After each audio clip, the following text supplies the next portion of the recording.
Jared হঠাৎ দেয়ালের ওপারে কারো অস্তিত্ব অনুভব করে। অদ্ভুত এই বাড়িটিতে দেয়ালের ওপারে কিছু একটা তো বসবাস করছেই।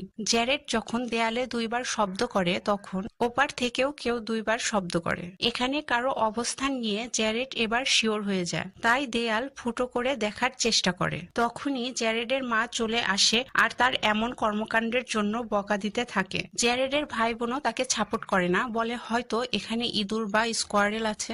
এতে এত অবাক হওয়ার কিছু নেই, কিন্তু তখনই হঠাৎ করে দেয়ালের বড় একটা অংশ ধসে পড়ে, যেখানে হঠাৎ হঠাৎ গায়েব হয়ে যাওয়া বাসার চাবি, মেডেল সহ অন্যান্য জিনিস পাওয়া যায়। এগুলো আসলে দেয়ালের এপারে আসলো কিভাবে?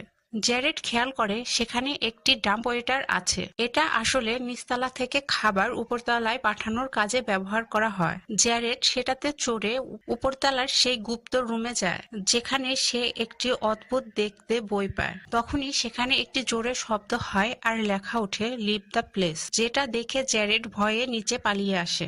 জ্যারেড বুঝতে পারে এই বাড়িটিতে কিছু একটা রহস্য তো লুকিয়ে আছে। বইটির সাথে সে একটি চিরকুটও পায়, যেখানে লেখা ছিল বইটি পড়ার সাহস করো না, এটা তোমার মৃত্যুর কারণ হতে পারে। এসব কিছুর তোয়াক্কা না করে জেরেড যখন বইটি খোলে, হঠাৎ একটা হাওয়ার ঝটকার সাথে অদ্ভুত কিছু শব্দ শুনতে পায়।